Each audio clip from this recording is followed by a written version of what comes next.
Okay. Today we are going to start new point, that is procurement of raw materials. Okay. Procurement of raw material and testing of raw material. Okay, आज आपण नवीन chapter start करणार आहोत. This chapter is related to various inventory or inventory control. Okay, in this chapter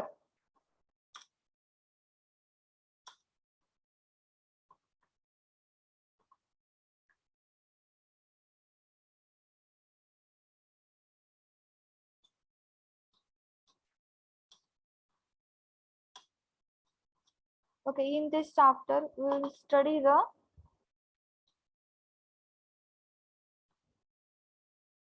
study the various method used in a inventory control, procedure used in a raw material procurement, and also testing of that raw material.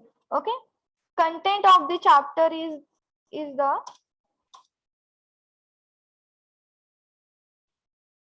firstly content of the chapter inventory control, objective, techniques, ABC and VED analysis, then procedure for purchasing, reorder level or EOQ, testing of raw material, limits, assay, direction for use. Okay, it's the content of the chapter. Then first of all we are going to learn about the inventory and inventory control. Okay, what you mean by the inventory?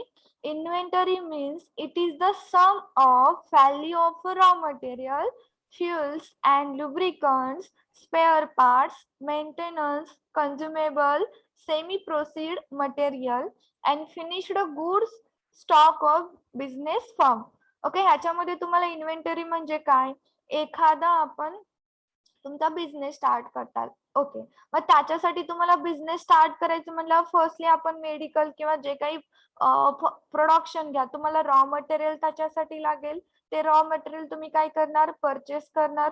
Manufacturing wear, fuels, lubricants लागतील किंवा spare parts तुम्हाला लागतील आणि त्या सगळ्यांसाठी जो तुम्ही maintenance लागणार आहे, तुम्हाला मेंटेनन्स कन्झ्युमेबल जो काही लागणार आहे, देन सेमी प्रोसिजर मटेरियल लागणार आहे, देन व्हेरियस तुमचे प्रिपरेशन कम्प्लीट झालं. आफ्टर दॅट जो फिनिश्ड गुड्स असतील तुमचे स्टॉक ऑफ बिझनेस फायरम, ते गुड्स फिनिश करण्यापर्यंत जेवढा तुम्हाला खर्च होईल त्या सगळा खर्च मिळून कशात येतो?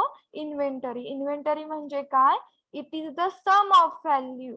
सगळ्यांच्या ह्या ज्या व्हॅल्यू मिळून होतात ते म्हणजे तुमची इन्व्हेंटरी येणार.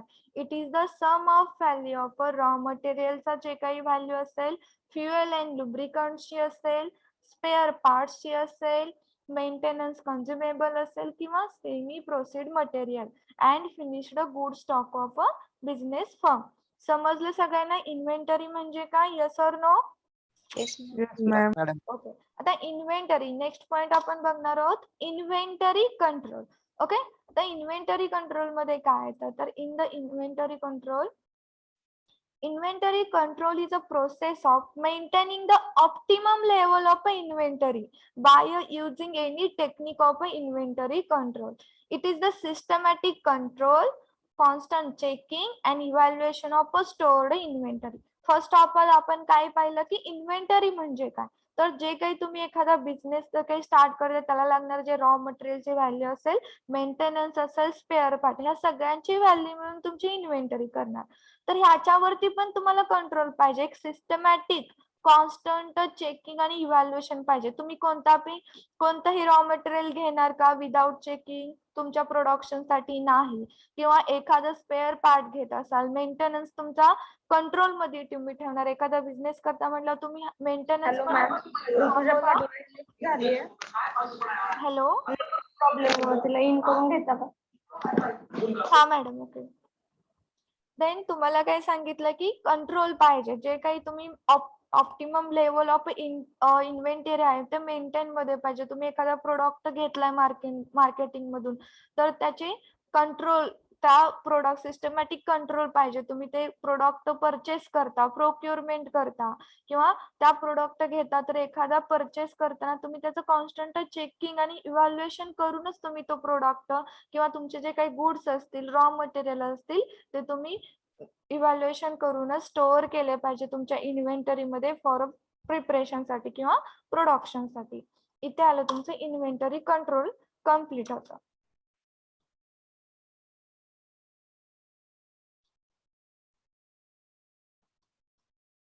नेक्स्ट आपण बघणार आहोत Ankita Holkar. Hi, you are late joining. Ankita Holkar, I'm audible all of you? Yes, ma'am. Yes, ma'am. Yes, ma'am. Yes, ma'am.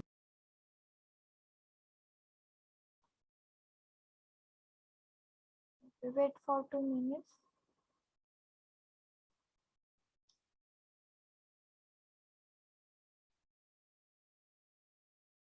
Okay. Next आपण बघणार आहोत objective of inventory control. Objective किंवा यूज काय आहे, तुम्ही इन्व्हेंटरी कंट्रोल करणार त्याचा यूज काय असणार आहे सांगा. ऍज तुमच्या मते इन्व्हेंटरी कंट्रोलचा यूज काय होणार आहे. तुम्ही जर तुमचा एखादा बिझनेस स्टार्ट करता, रॉ मटेरियल घेता, तर त्याच्यामध्ये मेन पहिला इन्व्हेंटरी कंट्रोलचा यूज काय असणार आहे. बिझनेस तुम्ही स्टार्ट करता तर तुम्हाला पहिल्यांदा काय करावी लागणार आहे, इन्व्हेस्टमेंट करावी लागणार, राईट. मग इन्व्हेंटरी कंट्रोलचा फायदा काय होणार की minimisation of the inventory investment. All of you screen is visible? Yes, ma'am. Yes, ma'am. तर फर्स्टली तुम्हाला मिनिमायझेशन ऑफ इन्व्हेंटरी इन्व्हेस्टमेंट, तुम्ही त्याच्यामध्ये जे काही इन्व्हेस्टमेंट करणार आहे त्याचं तुम्हाला मिनिमायझेशन करणं जमेल. कारण इन्व्हेंटरी कंट्रोल मध्ये काय सांगितलंय, तुम्ही जे काही घेता, प्रोक्युअरमेंट करता, खरेदी करता रॉ मटेरियलचं, ओके, सगळं तुम्ही कंट्रोल चेकिंग करणार, एक सिस्टमॅटिक कंट्रोल ठेवणार, कॉन्स्टंट चेकिंग करणार, इव्हॅल्युएशन करणार, देन तुम्ही प्रोक्युअरमेंट करणार आणि खरेदी करणार. मग जे काही तुमचं इन्व्हेस्टमेंट आहे त्याचं पण मिनिमायझेशन होईल. आणि इन्व्हेंटरी कंट्रोलचा अजून एक काय की determination of the right level of a customer service.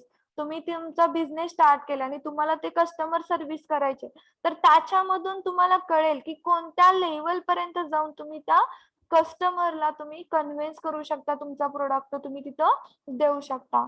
Determination of a right level of a customer service plus inventory control मध्ये तुमचं कॉन्स्टंट चेकिंग असणार आहे. सो त्याच्यानुसार तुम्हाला काय करता येईल की तुमच्या ह्याच्यामध्ये प्रिपरेशनच्या वेळेस किंवा प्रोडक्शनच्या वेळेस किती रॉ मटेरियल शिल्लक आहे, देन तुम्हाला किती अजून आवश्यकता असेल त्यानुसार तुम्ही त्याची डिमांड करणार आणि ऑर्डर करणार, किंवा किती तुमचं प्रोडक्शन तयार झालं आणि तुम्हाला किती बाहेर पाठवायचा, सगळा बॅलन्स तुम्हाला त्या इन्व्हेंटरी कंट्रोलमुळे समजून जाईल. बॅलन्स ऑफ अ सप्लाय आणि अँड डिमांडचा. Minimisation of a procurement cost आणि केअरिंग कॉस्ट. याच्यामध्ये तुम्हाला काय करायचं की एखादा तुम्ही रॉ मटेरियल खरेदी करता, प्रोक्युअरमेंट करता, त्याचं तुम्ही इव्हॅल्युएशन किंवा चेकिंग केल्यानंतर तुम्हाला कळेल की बाबा याची व्हॅल्यू किती घ्यायला पाहिजे, किंवा कॅरिंग कॉस्ट तुम्ही कसं करणार, ट्रान्सपोर्टेशन. फॉर एक्झाम्पल घ्या, तुम्हाला 10 स्ट्रीप मागवायच्या आहेत, okay. If we required a 10 strip of a Sinarest tablet, then we should select the certain reorder point, okay. For example, reorder point आपण नेक्स्ट बघणार आहे. मला सध्या 20 स्ट्रीप लागणार आहेत सिनारेस्टच्या, ओके. मग त्याच्या वेळेस मी त्या 20 स्ट्रीप पहिल्यांदा 2 मागवला, ओके, ते झालं. देन नेक्स्ट टाइम अजून 2. तर मी अशा न मागवता कॅरिंग कॉस्ट कमी करण्यासाठी मी काय करेन, ऍट अ टाइम एकदम त्या मागवेन, म्हणजे जो काही ट्रान्सपोर्टेशनचा खर्च आहे तो पण कमी होईल आणि एकाच ह्याच्यात सगळं येईल. आपल्याला एखादी वस्तू मागवायची तर त्याचा स्टॉक थोडा थोडा नाही, किती पाहिजे आपण ते रेकॉर्ड आधी काढायचं. मला 20 स्ट्रीप पाहिजेत, ओके, 20 स्ट्रीप एवढ्या मंथ मध्ये माझ्या होतील, तर मी त्या ऍट अ टाइम मागवणार, किंवा आज 2 मागवणार, उद्या 2 मागवणार. तर कॅरिंग कॉस्ट काय होईल त्याचा, यानी ट्रान्सपोर्ट कॉस्ट वाढेल की कमी होईल, वाढेल. सो वाढेल. तुम्हाला जे काही तुम्ही कॅरिंग कॉस्ट कमी करण्यासाठी एकदमच तुम्ही सगळं मागवणार. Maintenance of an up to date inventory system, okay. Up to date तुमचं सगळं त्याच्यावरती कंट्रोल राहणार. लो कॉस्ट प्लांट ओरिएशन होणार. जे काही तुम्हाला परचेस करताना लो कॉस्ट नुसार तुम्ही परचेस करणार, कारण तुम्ही सगळं चेक वगैरे करणार. हा येणार इन्व्हेंटरी कंट्रोलचा फायदा. देन आपण रिऑर्डर पॉइंट, त्या नावातच आहे रिऑर्डर पॉइंट म्हणजे काय, आपण तो प्रोडक्ट अगोदर तर मी सिगारेटच्या 10 स्ट्रीप मागवले, सॉरी सिनारेसच्या 10 स्ट्रीप मागवलेल्या आहेत, परचेस केलेत किंवा प्रोक्युअरमेंट केलेत. ओके, आता माझा स्टॉक किती शिल्लक आहे, फक्त 3 स्ट्रीप आहेत, तर मला रिऑर्डर करण्याची वेळ आली. म्हणजे the reorder point is a level of inventory, ही एक अशी लेवल असते which triggers an action to replenish that the particular inventory stock. तो जो पर्टिक्युलर एक स्टॉक आहे तो तुम्हाला डबल ऑर्डर करायची गरज भासेल. It is the minimum amount of a atom which is a firm holds in a stock such that when stock falls to this amount the atom must be reordered. म्हणजे तुमचा जो stock आहे त्याचा amount काय झालंय, false to this amount, त्याचा amount कमी झालंय, माझ्याकडे सिनारेसच्या फक्त 2च स्ट्रीप आहेत. ओके, आणि त्या 2 स्ट्रीप माझ्या कितीपर्यंत जातील, 2 आठवडे किंवा मे बी उद्यापर्यंत त्या स्ट्रीप जर कस्टमर आला तर जातील, नंतर जर कस्टमर आला तर माझ्याकडे नसतील. ओके, तर तुम्ही स्टॉक कधी परचेस करणार, जर तुमचा स्टॉक पूर्ण संपेल तेव्हाच परचेस करणार का मिनिमम अमाऊंट असेल तेव्हा रिऑर्डर करणार तुम्ही, तुमच्या मते मिनिमम असतील तेव्हा. मिनिमम अमाऊंट असल्यावर परचेस तेव्हा करणार. तुम्ही ऑर्डर करणार. Okay, if we required a 10 strip of a Sinares tablet, then we should select a certain reorder point. Okay, that is the तुम्ही काय करणार त्याच्यामध्ये नंतर इंटर 3 स्ट्रीप. ओके, जर तुमच्या 3 strip when remaining into the entries, तुमच्या जर inventories मध्ये 3 स्ट्रीप रिमेनिंग असतील तर तुम्ही त्यावेळेस काय करणार, शुड त्याच्या so that whenever next order is comes into the store we have to sufficient stock of a Sinares tablet. म्हणजे जेव्हा तुमचं नेक्स्ट ऑर्डर तुमच्या स्टोअर मध्ये येणार आहे, whenever next order is come into the store, then तोपर्यंत we have the sufficient stock of a Sinares tablet. तोपर्यंत तुमच्या ती ऑर्डर येईपर्यंत तुमच्याजवळ स्टॉक असणार आहे. कारण माझ्याजवळ ऑलरेडी 3 स्ट्रीप आहेत आणि मी लगेच माझी ऑर्डर पुढची रिऑर्डर टाकली, ती ऑर्डर येईपर्यंत माझ्याजवळ 3 स्टॉक आहेत. सो त्यामुळं एखादा कस्टमर आला तर तुम्ही तो देऊ शकता आणि दुसरी ऑर्डर येईपर्यंत तो पण तुमचा स्टॉक आहे, त्याला म्हणतात रिऑर्डर पॉइंट. नेक्स्ट आपण बघणार आहोत techniques of inventory control. Okay, various techniques आहेत. In this there are 10 techniques of the inventory techniques. Then त्याच्यामध्ये फक्त आपण 3 टेक्निक्स इन डिटेल बघणार आहोत, बाकीच्या तुम्हाला आपल्याला HCP मध्ये इन डिटेल मध्ये नाही येतात. फर्स्टली आहे एबीसी अनालिसिस, सेकंड आहे इकॉनॉमिक ऑर्डर क्वांटिटी आणि लास्ट वन 10 ची आहे व्हीडी अनालिसिस. इन डिटेल आपण ही बघणार आहोत. The perpetual inventory system DSBM मध्ये तुम्हाला कव्हर झालेला आहे का, yes or no? No ma'am. हो मॅडम. ओके, DSBM मध्ये हे जे बाकीचे पॉइंट आहेत ते तुम्हाला कव्हर होतील. आपल्याला HCP मध्ये इन डिटेल फक्त एवढे 3च पॉइंट आहेत. ओके, फर्स्ट पॉइंट जो आहे आपण एबीसी अनालिसिस इन डिटेल बघणार आहोत. काय एबीसी अनालिसिस म्हणजे काय, याच्यामध्ये बघा सगळ्यांनी 3 ऍटम्स दिलेत, ए ऍटम्स, बी ऍटम्स आणि सी ऍटम्स. राईट, ए ऍटम्सचा चार्ट बघा, फर्स्ट पॉइंट बघा, त्याच्यामध्ये तुम्हाला सांगितलं cover 10% of inventory, then covers 20% of inventory आणि कव्हर 70% ऑफ इन्व्हेंटरी. मग ह्याच्यामध्ये तुम्हाला काय सांगितलं, इन्व्हेंटरी म्हणजे काय सांगा बरं मला. मी काय सांगितलं, inventory means sum of all तुमचं रॉ मटेरियलचा खर्च येईल, तुम्ही मेंटेनन्सचा खर्च, हा सगळा खर्च म्हणजे काय, म्हणजे तुमची थोडक्यात घ्या इन्व्हेस्टमेंट. इन्व्हेंटरी सोप्या शब्दात तुमची काय येणार, इन्व्हेस्टमेंट. मग तुम्ही एक ऍटम्स घेतला, फॉर एक्झाम्पल घ्या मी सिनारेसची टॅबलेट घेतली, माझी इन्व्हेस्टमेंट किती आहे तिथं 10% आहे. दुसरा मी एक ऍटम्स घेतला, फॉर एक्झाम्पल तुमचे बी कॉम्प्लेक्स घ्या, माझी इन्व्हेस्टमेंट तिथं किती आहे 20% आहे. नेक्स्ट मी 70%चा एखादा ब्रँडेड ड्रग घेतला. ओके, त्याची इन्व्हेस्टमेंट माझी 70% असणार का, तर माझा तो ब्रँडेड आहे. ही सगळी मी 10-20%च्या इन्व्हेस्टमेंटनी मी माझे ड्रग ठेवले. आता ते माझे परचेस होतात. ओके, ते म्हणजे काय होणार, ते ड्रग सॉरी ते आता 10% इन्व्हेंट केलेले जे ड्रग आहेत ते किती येणार, consume about 70% of a total budget. आणि बी आयटम्स मध्ये काय सांगितलंय, consumes about 20% of a total budget. आणि सी आयटम्स मध्ये काय सांगितलंय, consume about 10% of a total budget. मी इन्व्हेस्ट केलं 8 आयटम्स बघा, 70% मी इन्व्हेस्ट केलं, मला बजेट किती पर्सेंट भेटलं, फायदा किती झाला मला, कन्झ्युम किती झालं मला, मी कव्हर्स केले 10% इन्व्हेंटरी मध्ये आणि consume about 70% of a total budget. Consume म्हणजे मला त्यातून 10% इन्व्हेस्ट केली तर मला 70% फायदा झाला. समजतंय का, यस ऑर नो? ओके. आणि मी इथं बी आयटम्स मध्ये काय केलं, 20% इन्व्हेस्ट केले तर मला 20% लेवल तेवढं जेवढं इन्व्हेस्ट केलं तेवढंच भेटलं. आणि मी ब्रँडेड एकदम हाय क्वालिटीचे 70% चे घेतलेले आहेत. तर महाग वस्तू कोण घेतं का, जास्त नाही. तर मला त्यातून किती, फक्त 10%च बजेट भेटलं. म्हणजे ह्याच्यामधून काय ठरवणार की ए आयटम्स हा कसा आहे, एकदम आयटम मध्ये 10% घेऊन 70% झाले, जास्त फायदा झाला ते. ओके. ए आयटम्स हा आहे जो नॉर्मली तुमचा जो तो आयटम तुम्ही 10% जरी इन्व्हेस्ट केला तर तुम्हाला त्यातून जास्त फायदा भेटतो. बी आयटम्स कसा असतो, हा जर तुम्ही तेवढा 20% केला 20 भेटतो. म्हणजे 10 आयटम्स ला, 10% ला रिक्वायर व्हेरी स्ट्रिक्ट कंट्रोल. ह्या आयटम्स तुम्ही इन्व्हेस्ट कन्झ्युम 10% सुद्धा करून तुम्हाला 70% बजेट भेटत असेल तर त्याच्यावर तुम्हाला स्ट्रिक्ट कंट्रोल करावं लागेल. बी आयटम्स मध्ये मॉडरेट कंट्रोल करावं लागेल. आणि सी आयटम्स हा कोणीच घेत नाही. मी त्याच्यामध्ये 70% इन्व्हेस्ट करून पण 10% बजेट आहे, तर हा चीप प्रोडक्ट असणार, रिक्वायर लूज कंट्रोल लागणार ह्याला. नंतर low and no safety stock require. Okay. ह्याच्यामध्ये तुम्हाला काय सांगितलंय, 10% इन्व्हेंटरी मध्ये लो किंवा सेफ्टी स्टॉकची रिक्वायर गरज नाही. लो सेफ्टी स्टॉकची बी आयटमला रिक्वायर आहे.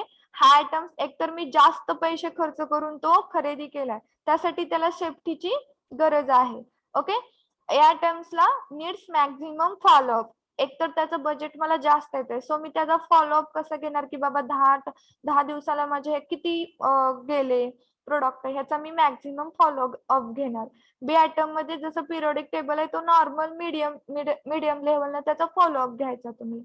आणि सी आयटमचा तर जातच नाही, सो नीड्स क्लोजअप फॉलो त्याला गरजेचं आहे. देन आता जो ए आयटम्स आहे, ए आयटम्स मध्ये काय, स्टॉक कन्झ्युम बजेट तुमचं 70% येतं.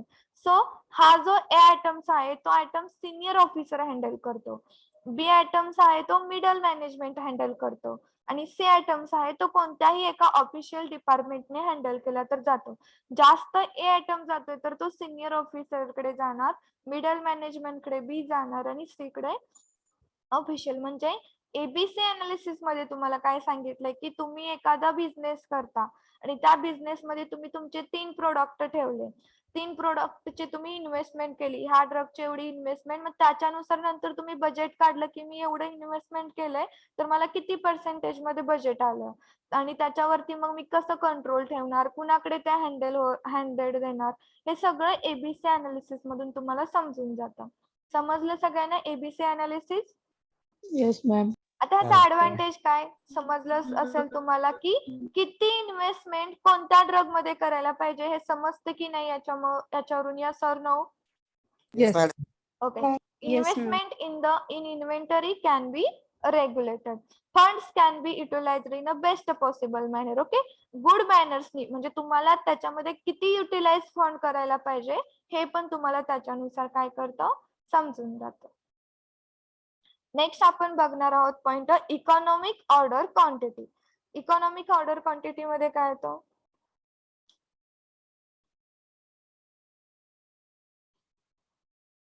wait for 2 minutes.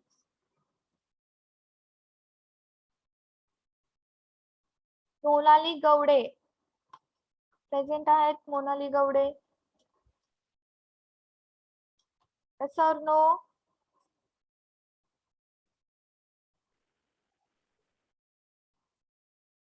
Monali Gawade present आहात का? I'm audible all of you? Yes, madam. Yes ma'am. Yes, ma'am. Monali गावडेलाच आवाज जात नाहीये का माझा?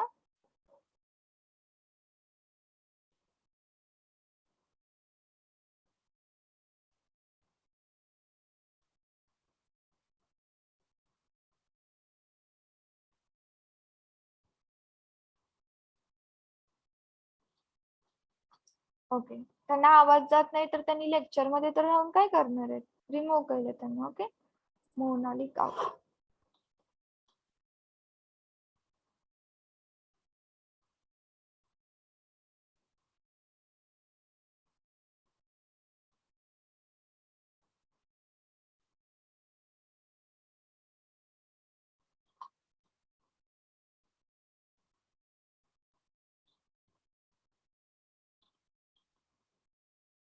ओके, नेक्स्ट आपण बघणार आहोत economic order quantity. The correct quantity of the material to buy is the quantity at which the ordering cost and the inventory carrying cost will be minimum. Economic order quantity MCQ ला तुम्हाला येऊ शकतो. EOQ stands for EOQ stands for economic order quantity. Okay, economic order quantity ह्याच्यामध्ये तुम्हाला सांगितलंय की तुमचं material काय होणार आहे, सगळं जर संपलं असेल तर करेक्ट क्वांटिटी मध्ये तुम्हाला काय करायचं आहे, मटेरियल घ्यायचं. म्हणजे किती क्वांटिटी मध्ये तुम्हाला ते काय करावं लागणार आहे, ऑर्डर करावं लागणार आहे. At which the ordering cost and inventory carrying cost will be minimum. Okay, मग ह्याच्यामध्ये तुम्ही काय करणार, फर्स्टली इकॉनॉमिक ऑर्डर क्वांटिटी मध्ये तुम्हाला एखादं मटेरियल बाय करायचं. ओके, सो त्याच्यामध्ये तुम्हाला ऑर्डरिंग कॉस्ट लागणार, ट्रान्सपोर्टिंग म्हणजे कॅरिंग कॉस्ट लागणार, आणि ती तुम्ही जास्तीत जास्त असलेली करणार सिलेक्ट की मिनिमम असलेली सिलेक्ट करणार. ऑर्डर करताय तुम्ही एखादा प्रोडक्ट तर कॅरिंग कॉस्ट पण तुम्हाला कमी आलेली पाहिजे. सो ह्याच्या जे इन डिटेल आहे त्या व्हेरियस मेथड आहेत त्याच्यानुसार तुम्ही ती काय करणार, ऑर्डरिंग कॉस्ट किती कमी करता येईल, इन्व्हेंटरी कॅरिंग कॉस्ट कशी कमी करता येईल हे आपण ह्याच्यामध्ये बघणार आहोत. Correct quantity of the material to buy is the quantity at which the ordering cost and the inventory carrying cost will be minimum. Next point आपण ह्याच्यामध्ये व्हेरियस मेथड मध्ये इन डिटेल बघणार आहोत. Tabular determination of EOQ, graphical presentation of EOQ, determination of EOQ by algebraic formula. In that first tabular determination of EOQ. आता ह्याच्यामध्ये काय करायचं आहे की तुम्हाला एखादा प्रोडक्ट बाय करायचा आहे, ऑर्डर करायचा आहे. A tabular arrangement of data relating to the atoms of the material help in the determination of approximate EOQ. EOQ म्हणजे काय की तुम्हाला त्या ड्रगची आणि गुड्स किती बाय करायचे हे तुम्ही आधी क्वांटिटी काढून ठेवणार, किती अमाऊंट मध्ये तुम्हाला किती क्वांटिटी मध्ये ते ऑर्डर करायचे, की झाला EOQ. म्हणजे अप्रॉक्सिमेट EOQ फर्स्टली तुम्हाला किती determine helps in the determination of approximate EOQ. किती मागवायचं आहे हे मदत करतं त्यासाठी ट्युब्युलर डिटर्मिनेशन. तर फर्स्टली तुम्ही काय करणार, मला एका आठवड्यात माझ्या काय झाल्या 10 स्ट्रीप मला लागतात सिनारेस्ट टॅबलेटच्या, तर मला मंथली किती लागतील याच्यावरून तुम्ही कॅल्क्युलेशन करायची. फॉर एक्झाम्पल तुम्ही काय करणार, एखादा table arrangement. This arrangement may help in the company to find out the order that need to be placed weekly, monthly or yearly. तुम्हाला तो वीकली, मंथली आणि इयरली किती ऑर्डर लागतील हे तुम्ही कॅल्क्युलेट करण्यासाठी हे तुम्हाला tubular determination of EOQ help करतं. मी एका आठवड्यात मी फर्स्टली अंदाजे मागवल्या 10 स्ट्रीप, मग मी वीकली रिपोर्ट एक टेबल तयार केला, डे वाईज किती गेल्या माझ्या त्या मी ऍड करणार त्या टेबल मध्ये. सो मला कळेल की माझ्या वीकली किती गेल्या टॅबलेट गेला. ओके, त्याच्यानुसार मी काय करणार, मंथली मला 10 स्ट्रीप ऐवजी मंथली किती लागतील, मग जर मला वीकली 10 लागत असतील तर मंथली किती टॅबलेट्स लागतील त्या ब्रँडच्या, ह्याच्यानुसार मी ते ठरवणार आणि ऑर्डर करणार. हा यूज आहे ट्युब्युलर डिटर्मिनेशन ऑफ EOQ. मग ग्राफिकल प्रेझेंटेशन मध्ये पण तसंच आहे. ग्राफिकल मध्ये काय करणार, तुमचे व्हेरियस ब्रँड आहेत, सिप्लाचे घ्या किंवा ग्लॅनमार्कचे घ्या, झायडसचे घ्या, असे 3 टॅबलेट तुम्ही प्लेस केल्या, तर माझे सिप्लाचे ह्या वीक मध्ये एवढे गेले. ओके, 10 स्ट्रीप गेल्या, झायडसच्या 5 गेल्या. मग किती म्हणजे कोणत्या ब्रँडच्या किती मागवायच्या हे तुमच्या ग्राफनुसार कळेल. तुम्ही ग्राफला वाय ऍक्सिस वरती काय मेन्शन करणार सांगा बरं, तुमचे ब्रँड मेन्शन करणार, राईट, आणि एक्स ऍक्सिस वरती काय करणार, ग्राफ कसा प्रेझेंट करणार? तुम्ही बिझनेस करता आणि तुम्हाला ग्राफ प्रेझेंट करून अमाऊंट ठरवायचे की मला कोणत्या ब्रँडची किती ऑर्डर करायचे, सो तुम्ही कसं करणार सांगा मला. Hello, I am audible all of you. Yes, ma'am. तुम्हाला Yes, ग्राफ नुसार तुम्हाला ठरवायचं आहे किती ऑर्डर करायचे. तर तुम्हाला समजलं काय करणार तुम्ही? एक्स ऍक्सिस वरती काय मेन्शन करणार? Brand, right. ब्रँड. आणि Yes. वाय ऍक्सिस वरती समजा 5, 10, 20 अशा Quantity. 10 strip Quantity. करणार. तर माझा ग्राफ कसा जसा येईल, पहिल्या मंथ मध्ये माझा झायडसचे 5 गेले, पुन्हा याचे 10 गेले. तर ग्राफ नुसार तुम्ही ठरवणार की कॉस्ट कोणत्या ह्याची किती क्वांटिटी वापरणार. हे ग्राफिकल प्रेझेंटेशन ऑफ EOQ येणार. देन अल्जेब्रिक फॉर्म्युला नुसार आता तुम्हाला काढायचा आहे. एक तर तुम्ही टेब्युलर फॉर्मेशन बघितला, डिटर्मिनेशन, ग्राफिकल प्रेझेंटेशन आणि देन डिटर्मिनेशन ऑफ EOQ म्हणजे किती क्वांटिटी, EOQ म्हणजे क्वांटिटी लक्षात ठेवा. By algebraic formula. फॉर्म्युला दिला EOQ is equal to √2AB divided by CS. Okay. A means annual consumption. माझं सिनारेस टॅबलेटचा अॅन्युअल एवढा 600 स्ट्रिप गेला. नंतर B म्हणजे बाईंग कॉस्ट पर ऑर्डर. प्रत्येक ऑर्डरला तुमची किती कॉस्ट गेली, बाईंग कॉस्ट ती मी व्हॅल्यू तिथं मेन्शन केली. C means cost per unit of a material. प्रत्येक पर म्हणजे 100 केले तर पर ह्याच्या मागे तुम्हाला किती कॉस्ट असेल ती मेन्शन केली. Then storage and inventory carrying cost म्हणजे ट्रान्सपोर्टचा, स्टोरेजचा तिथं कॉस्ट मी मेन्शन केला. आणि त्याच्यानुसार तुम्ही काय करणार, EOQ ची व्हॅल्यू मेन्शन करणार. ओके. इथं तुमचे हे 3 मेथड्स कम्प्लीट होतात EOQ च्या इकॉनॉमिक ऑर्डर क्वांटिटीच्या. Firstly tabular determination of EOQ, graphical presentation of EOQ, determination of EOQ by algebraic formula. Then आपण बघणार आहोत नेक्स्ट टाइप FEED analysis.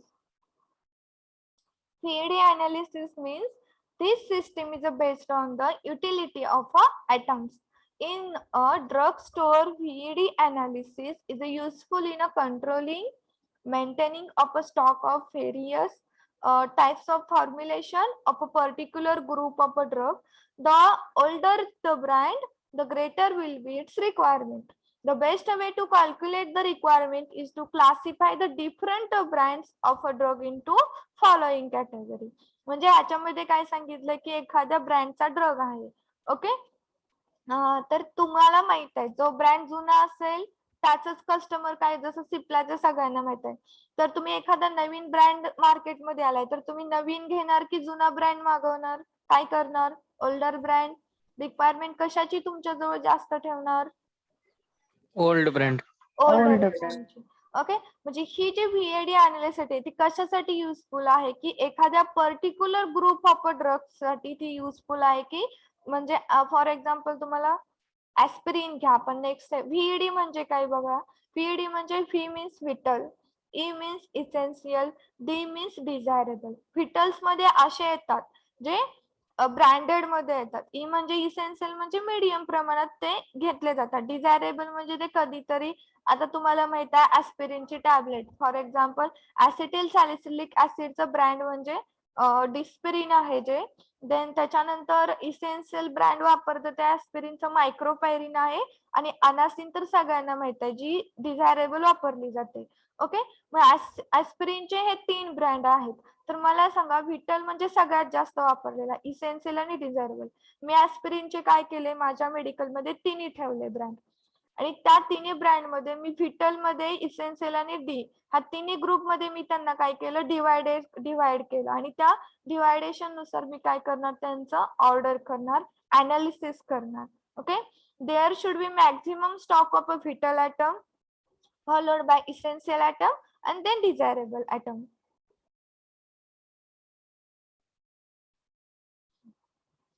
अशा प्रकारे मी काय करणार, ड्रग माझे परचेस करणार किंवा प्रोक्युअरमेंट करणार ड्रगचे. तर ह्याचा बेस्ट वे काय होणार की calculate the requirement is to the classify in a different brand of a drug in to following category. बाकीचे पण कोणते ब्रँड असले तर तुम्ही फिटल, इसेन्शियल आणि डिझायरेबल नुसार त्यांचं क्लासिफिकेशन करणार आणि प्रोव्हाइड करणार. Okay. Hello ma'am, roll number 30 ना जॉईंट होते पण म्हणजे होत नाहीये वाटतंय, तिचं नेटवर्क प्रॉब्लेम मुळे लेफ्ट झालं. मॅडम मी त्यांना ऍडमिटच करत नाहीये तर त्या जॉईन होणार कसं? त्या लेफ्ट झाल्या का? मॅडम तिचं नेटवर्क गेलेलं त्यामुळे झालेली लेफ्ट. मॅडम त्यांचं वकीलपत्र घेतलंय तुम्ही? नाही मॅम, तिने मेसेज टाकलाय की जॉईन होत नाही, माझं नेटवर्क पूर्ण गेलंय. तिला मेसेज पण मॅडम लवकर सीन होत नाही. आता पण मी मेसेज टाकले ना तर तिचे लवकर सीन नाहीत होत. म्हणजे तिचे मला डायरेक्टली कॉल करायचा. कुणालाही प्रॉब्लेम असेल मला किंवा बाकीच्या स्टाफला कॉल करायचा, मॅडम जॉईन होत नाही, कुणीही कुणाचं वकीलपत्र घ्यायचं नाही. असेल एखादा प्रॉब्लेम ठीक आहे, कन्झ्युमर तुम्ही प्रत्येक लेक्चर मध्ये येता, मॅडम ही जॉईन होत नाही, हिला जॉईन करा.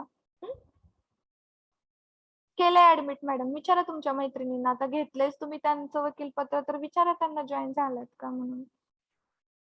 मॅम वकीलपत्र घ्यायचं असं काही नाहीये, पण ती जॉईंट होत नव्हती. मग तसं मेसेज केलेला आणि तिला म्हणजे तिचे मेसेज मला लवकर येत पण होते आणि माझे पण जात नव्हते. म्हणजे तिला नेटवर्क प्रॉब्लेम खरंच मॅडम असल्यामुळे. तुम्हालाच कसे त्यांचे मेसेज येतात हो?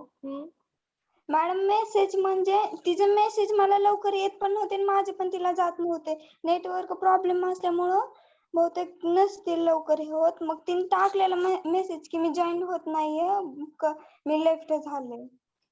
ओके ठीक आहे. इथून पुढे लक्ष द्यायचं असेल तर म्हणायचं मॅडमला कॉन्टॅक्ट करा, तुम्हाला येत नसेल तर मॅडम जॉईन करतील. ओके.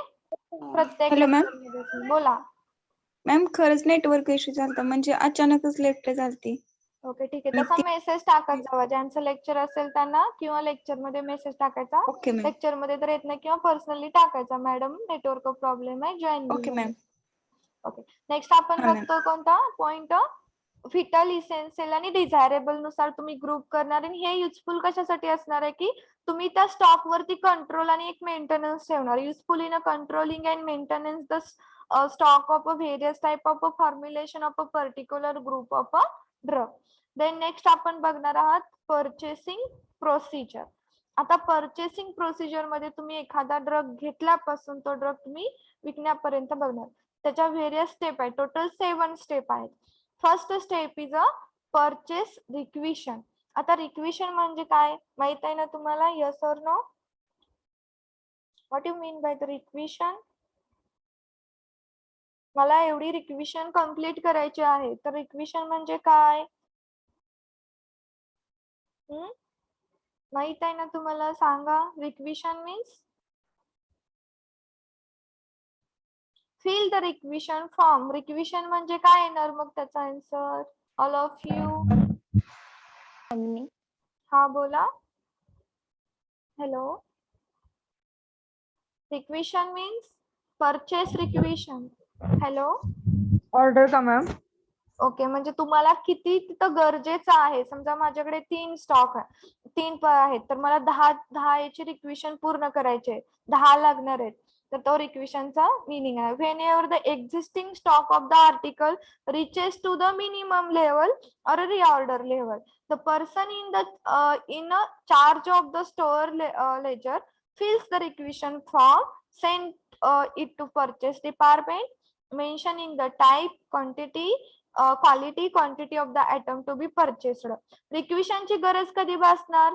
जेव्हा तुमचा जो आर्टिकल आहे किंवा गुड्स असतील त्या मिनिमम लेवलला येतील किंवा रिऑर्डर लेवलला येतील. रिऑर्डर म्हणजे मी काय सांगितलं की तुम्हाला ते डबल ऑर्डर करण्याची गरज असेल किंवा कमी मिनिमम लेवलला ते तुमचं आर्टिकल असेल तर तो पर्सन काय करणार? पर्सन किंवा तुमचा स्टोअरचा जो लीडर असणार आहे, ओके, तो काय करणार? एक रिक्विशन फॉर्म घेणार. तो रिक्विशन फॉर्म तो फिल करणार. Okay. Send it to the purchase department. मग तो कुणाकडे सेंड करणार? फिल केल्यानंतर परचेस डिपार्टमेंट कडे सेंड करणार. मग तो त्या रिक्विशन फॉर्म मध्ये काय काय मेन्शन करणार? फॉर एक्झाम्पल मला सिप्लाचा ड्रग मागवायचा आहे, तर मी त्याची क्वालिटी मेन्शन करणार. ओके. मला त्याच्यात 10 स्ट्रीप पाहिजे, तर मी त्या क्वांटिटी मेन्शन करणार. कोणत्या टाईपचा आहे तो मेन्शन करणार.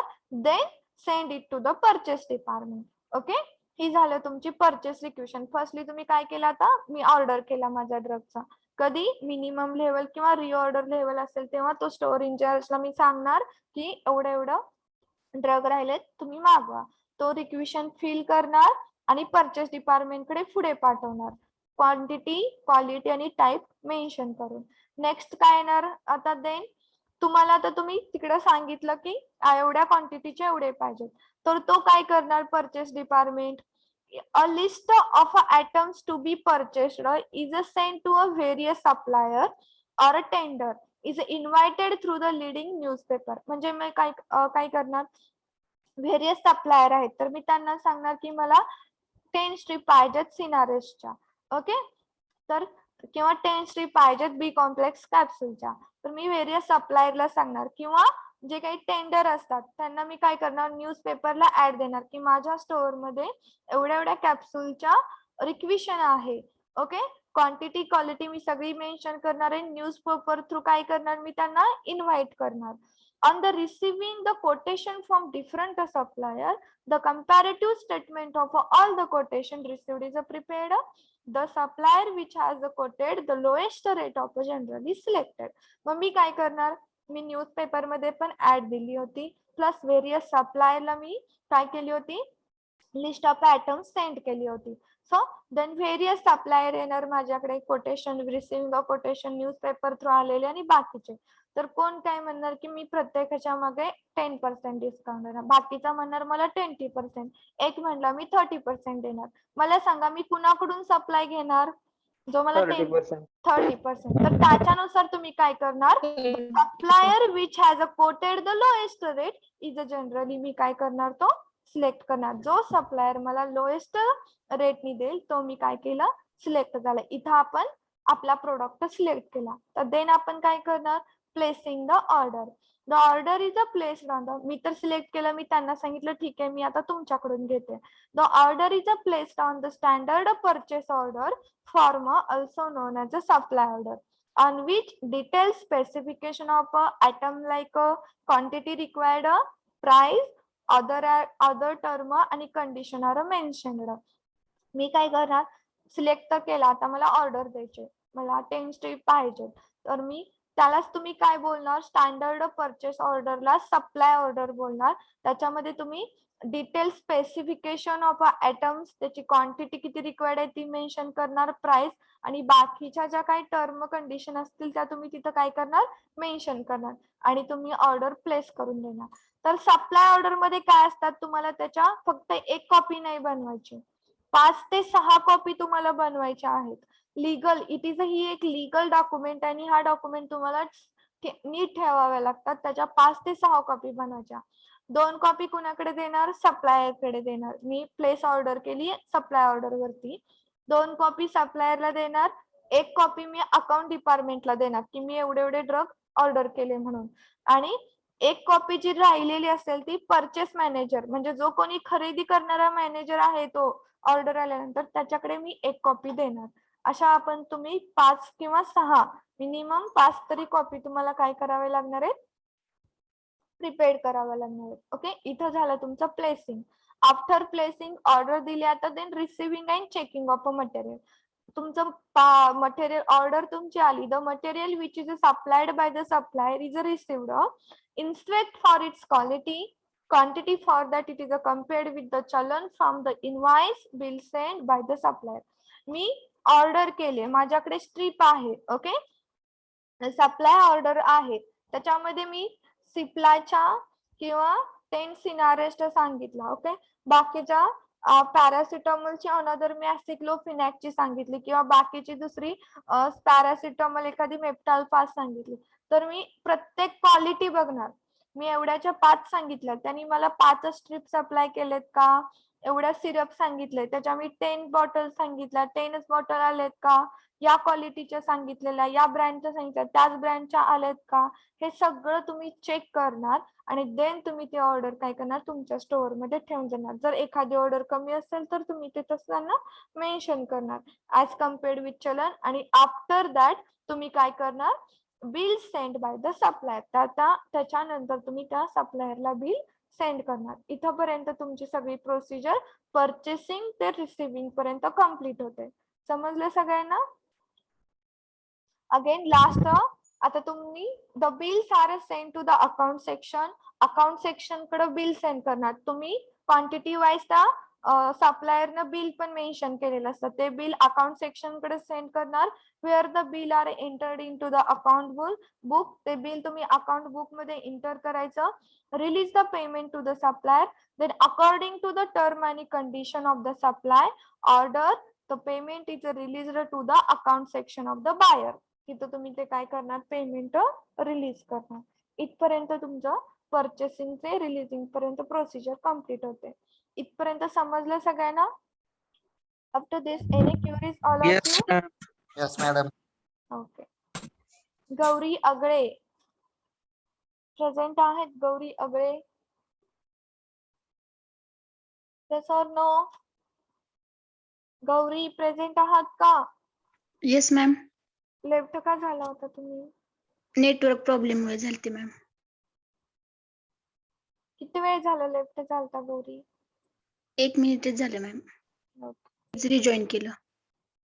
Expression of the strength, testing of the raw material. आता ह्याच्यामध्ये तुम्हाला काय करायचं आहे, रॉ मटेरियलचं टेस्टिंग करायचं आहे. तर त्याच्या व्हेरियस एक्सप्रेशन ऑफ स्ट्रेंथ आहेत.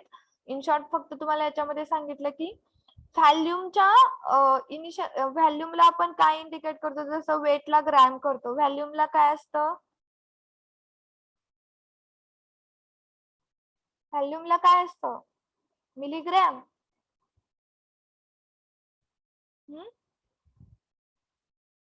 W means weight. वेटला ग्रॅम असणार. तुम्ही एखादी वेट वजन करून एखादं घेता तर ते ग्रॅम मध्ये घेता ना, yes or no? Yes, ma'am. Yes, ma'am. एखादं लिक्विड घेता तुम्ही, कशामध्ये घेता ते? Ma'am. लिटर मध्ये. अरे लिटर. लिटरच्या अगोदर काय असतं? ML. ml मध्ये घेता. आपल्याला लिटर मध्ये सोल्युशन नाहीच घ्यायचे, आपल्याला ml मध्ये सोल्युशन घ्यायचे. Okay. Percentage weight by volume concentration. तर पर्सेंटेज काढायचे आपल्याला, वेट बाय वेट. तर पर्सेंटेज म्हणल्यानंतर 100 तर येणारच. Okay. Weight means weight means gram मध्ये आपल्याला घ्यायचं आहे, म्हणजे mass of solute in a gram. W म्हणजे काय येणार आहे? सोल्यूट येणार आहे. आणि V म्हणजे काय येणार आहे? व्हॅल्यूम. व्हॅल्यूम किती असणार आहे? पर्सेंटेज मध्ये काढायचं आहे, 100च असणार आहे. म्हणजे एवढ्या सोल्युशन मध्ये माझं किती ग्रॅम सोल्यूट असणार आहे हे तुम्हाला बघायचं आहे. Mass of solute in a gram contained by 100 ml solution. माझ्या 100 ml सोल्युशन मध्ये किती ग्रॅम सोल्यूट आहे हे काढायचं ह्या स्ट्रेन नुसार. तर वेट बाय येणार. वेट बाय वेट म्हणजे ग्रॅम मध्येच gram. Mass of a solute in a gram contained in 100 gram of a solution. Weight आहे त्यामुळे दोन्हीकडे पण ग्रॅम आलं. आता आहे weight by volume by volume, percentage volume by volume. So दोन्हीकडे काय येणार? ml येणार. Volume of a solute in a ml in 100 ml solution. Then V by W येणार, म्हणजे व्हॉल्यूम ऑफ अ सोल्यूट. पहिल्यांदा ml येणार कारण व्हॉल्यूम आहे. So volume of a solute in ml containing 100 gram. Last weight by volume by weight आहे, तर वेटला नंतर gram मध्ये येणार. समजलं सगळ्यांना? वेट असेल तर ग्रॅम, व्हॉल्यूम असेल तर ml. याच्यानुसार ते एक्सप्रेशन स्ट्रेंथ आहेत. हा फॉर्म्युला नाही यूज करायचा कधी, बट सांगितलं वेट बाय व्हॉल्यूम म्हणजे फक्त एवढं लक्षात ठेवा की वेट म्हणजे ग्रॅम मध्ये, फी म्हणजे व्हॉल्यूम मध्ये. तुम्हाला ते कॉन्सन्ट्रेशन लक्षात ठेवायचं. The test of odour tests of odour आणि test are descriptive only, not regarded as a standard आणि प्युरिटी. म्हणजे एखाद्या ड्रगची किंवा गुड्सची टेस्ट आणि ऑर्डर आहे ती डिस्क्रिप्टिव्ह ओनली असते, not regarding as a standard किंवा प्युरिटी नुसार त्याचं काही नसतं. आणि तुम्हाला एखाद्या सोल्युशनची सोल्युबिलिटी बघायची आहे, तर त्या व्हेरियस तुम्हाला टर्म्स दिल्या आहेत आणि parts of solvent required for parts of solute सांगितलंय. जर व्हेरी सोल्युबल असेल एखादं सोल्युशन तर लेस दॅन 1 पार्ट. सॉल्व्हंट म्हणजे काय? सोल्युशन तुमचं. म्हणजे माझं एखादं सोल्युशन खूप व्हेरी सोल्युबल आहे म्हणजे त्याच्यामध्ये किती पार्ट सोल्यूट पाहिजे, लेस दॅन 1 पार्ट तरी त्याच्यामध्ये सोल्यूट असलं तरी चालेल. फ्रीली सोल्युबल असेल तर 1 to 10 parts of a solute.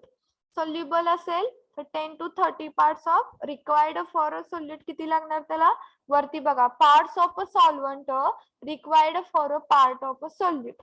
म्हणजे एखाद्या सॉल्व्हंट मध्ये किती पार्ट सोल्यूट पाहिजे हे तुम्हाला याच्यावरून कळतं. सोल्युबल असेल तर 10 to 30 पार्ट्स, sparingly soluble असेल तर 30 to 100 parts, slightly soluble असेल तर 100 to 1000 parts, very slightly soluble 1000 to 10000 आणि practically insoluble असेल तर काय ना greater than 10000.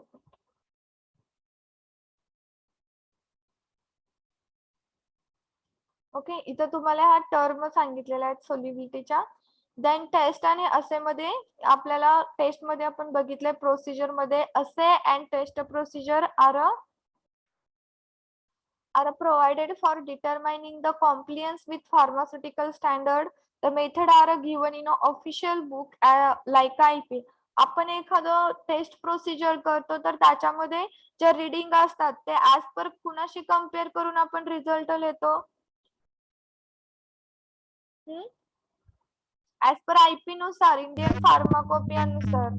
ओके, मग त्याच्यामध्ये तुम्हाला where the name of a solvent is not stated, water is used as a solvent. Okay, म्हणजे एखाद्या ह्याच्यात तुम्हाला सांगितलेलं असतं की सॉल्व्हंट हे वापरा, आणि जर एखाद्या टेस्ट मध्ये सॉल्व्हंट वापरायला जर सांगितलं नसेल तर तुम्ही सॉल्व्हंट म्हणून काय यूज करणार, वॉटर यूज करणार.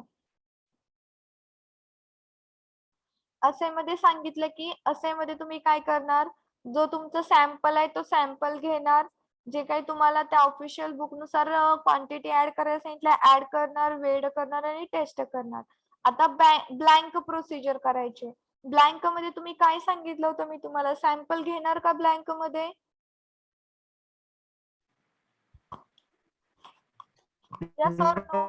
Sample No. सॅम्पल तुम्ही ब्लँक मध्ये घेणार. Same procedure is okay, same procedure is followed करणार, but sample out of blank reading without sample तुम्ही घेणार, दोन्ही रीडिंग कम्पेअर करणार आणि रिझल्ट तुमचा मेन्शन करणार. एखादा तुमचा गुड्स आहेत तर त्यांची स्टोरेज कंडिशन सांगितलंय, म्हणजे कोल्ड टेम्परेचरला तुम्हाला सांगितलं की एखादं सिरप आहे कोल्ड टेम्परेचरला ठेवा, म्हणजे टेम्परेचर किती पाहिजे, 2 to 8 degree Celsius. Cool temperature 8 to 25 degree Celsius. Room temperature 25 to 30 degree Celsius. Warm temperature 30 to 40 degree Celsius. Excessive heat above 40 degree Celsius. Controlled room temperature ला किती असणार, 15 to 30 degree Celsius. Freezer ला -20 to -10 degree Celsius. Extreme heat ला above 40 degree Celsius. आणि dry असेल तर 40 degree Celsius average relative humidity. हे तुम्हाला टेम्परेचर सांगितले. रूम टेम्परेचरला किती टेम्परेचर तुम्ही ऍडजस्ट करणार, रूम टेम्परेचरला किती टेम्परेचर ऍडजस्ट करणार. एमसीक्यू ला मे बी तुम्हाला येऊ शकतं. आता व्हेरियस फॉर्म्युलेशन आपण बघणार आहोत. फॉर्म्युलेशन कसे यूज केले जातात, लेबलिंग, त्या डोसेज फॉर्म वरती तुम्ही लेबल काय केलं जातं. ओके, मला सांगा एखादी क्रीम आहे, राईट, ऑइंटमेंट आहे, तर त्याच्यावरती लेबलिंग केलं जातं, तर मेन लेबल काय काय असतात सांगू शकाल मला. For external use. For external use only. तसंच इयर ड्रॉप मध्ये पण सांगितले for external use only. Aerosol मध्ये इंडिकेट केले जातात. Pressurised container keep away from the heat source पासून बाजूला ठेवा. Shake before use. Then do not exceed the prescribed dose. जेवढा सांगितलं आहे तेवढाच घ्यायचा, त्याच्यापेक्षा जास्त घ्यायचा नाही. क्रीम्स मध्ये for external use only, store in a cool place. Another one, syrup मध्ये काय सांगितलेलं असतं, सस्पेन्शन असेल तर Check well before use. Emulsion वगैरे असेल तर शेक द बॉटल. एनिमीज असेल तर मेन्शन केलं जातं फॉर रेक्टल यूज ओनली आणि शेक बिफोर यूज. गार्गेल असेल तर काय केलं जातं त्याच्यावरती, किंवा माउथ वॉश असेल तर सॉलोड म्हणून लिहिलेलं असतं का त्याच्यावर, का नॉट सॉलोड म्हणून. Not be solid. Solid. not be solid in a large amount. Gels असेल तर for a external use. Then tablets असतील तर dissolve or disperse in water before. Mute yourself. Then for chewable tablet मध्ये chew before swallowing. तुम्हाला ते chewable tablets तर swallowing च्या अगोदर chew करणार, chew before swallowing. For sustained release entering coated tablet do not chew or crush. ज्या इंटरिक coated tablet असतात त्या तुम्हाला चिवेबल नसतात, त्या डायरेक्ट काय करावं लागणार आहे, तुम्हाला सॉलो करावं लागणार आहे. ओके. देन आय ड्रॉप्स मध्ये तुम्हाला काय सांगितलंय, डायरेक्शन फॉर यूज सांगितलं. For external use only use the content within 1 month after opening the container. जे आय ड्रॉप्स असतात ते ओपन केल्यानंतर तुम्हाला 1 महिन्याच्या आत ते यूज करावे लागणार. 1 महिन्यानंतर ते यूज करायचे नाहीत. आणि इफ इरिटेशन परसिस्ट किंवा इन्क्रीज, डिस्कंटिन्यूड यूज आणि consult your physician. Not for injection. Then next आपण बघणार आहोत इनहेलेशन. इनहेलेशन मध्ये तुम्हाला सांगितलं एखादं इनहेलर असेल तर तुम्ही त्याच्या पेपर्स फॉर्म मध्ये वाफ घेता, right. Yes. Yes, 1 ma'am. tablespoon ma'am. added in a 500 ml hot water. Inhale the vapor for a 10 minutes. Liniments मध्ये for external use आणि do not apply on a broken skin. Then suppositories for a rectal use only आणि pastries ला सांगितलं असतं for a vaginal use only. इथं तुमचा हा topic cover होतो. कोणता टॉपिक हा कव्हर झाला आपला इथं?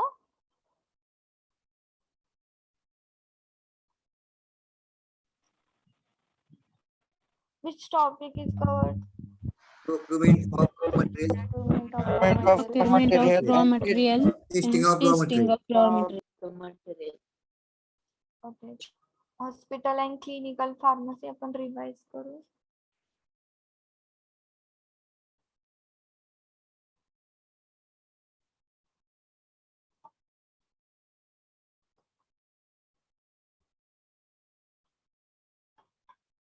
Okay. Topic name procurement of raw material and testing of raw material. Okay.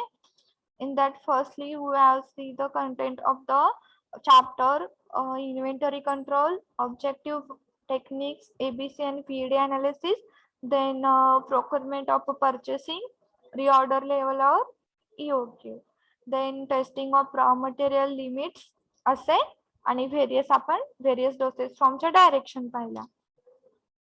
त्याच्यानंतर आपण what you mean by the inventory ची definition. It is the sum of all raw material, fuels, lubricants, spare parts, maintaining consumable, semi-processed material, finishing goods stock of a business firms. Then next आपण inventory control file. Okay.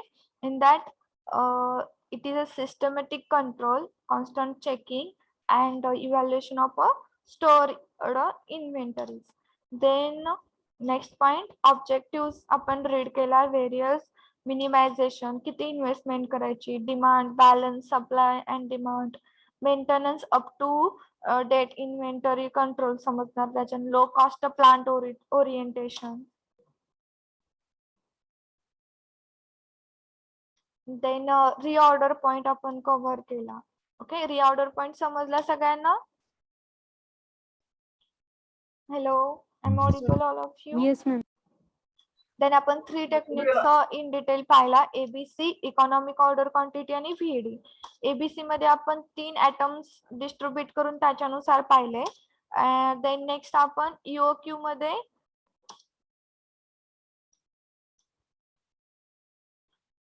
मध्ये आपण बघितलं की तो product किती quantity मध्ये मला घ्यायचा आहे, की त्याची किती मिनिमम ऑर्डरिंग कॉस्ट आणि कॅरिंग कॉस्ट पाहिजे आपल्याला, तर ते आपण ईओक्यू नुसार काउंट करणार. त्याच्यामध्ये आपण 3 मेथड पाहिल्या, ट्युब्युलर, ग्राफिकल आणि अल्जेब्रिक फॉर्म्युलाने. ओके. ट्युब्युलर मध्ये सांगितलं की तुम्हाला प्लेस वीकली, मंथली, इयरली ज्या काय ऑर्डर असतील त्या तुम्ही अरेंजमेंट करणार. आणि त्याच्यानुसार तुम्ही तुमची EOQ डिटर्मिनेशन करणार.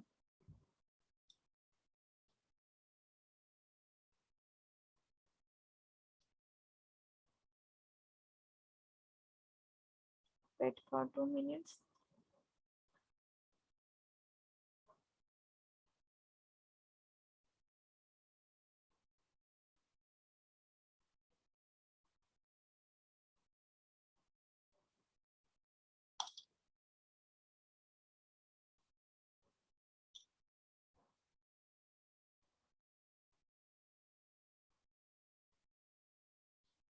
VED analysis then आपण पहिला कोणता VED analysis नंतर fetal essential and desirable.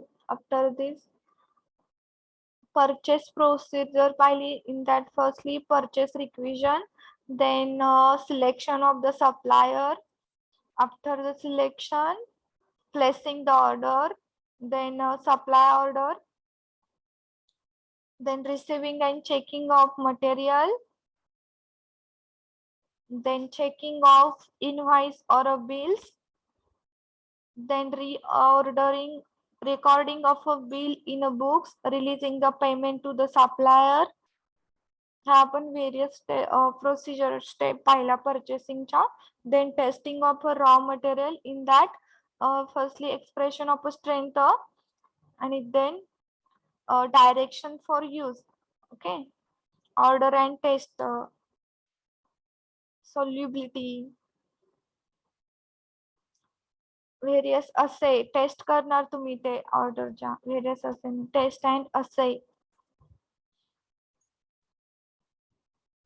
Storage condition प्रत्येक गुड्सची तुम्ही जे काही परचेस करणार, काही प्रोक्युअरमेंट करणार, देन लेबलिंग आपण बघितले. इथपर्यंत समजलं सगळ्यांना? Yes, madam.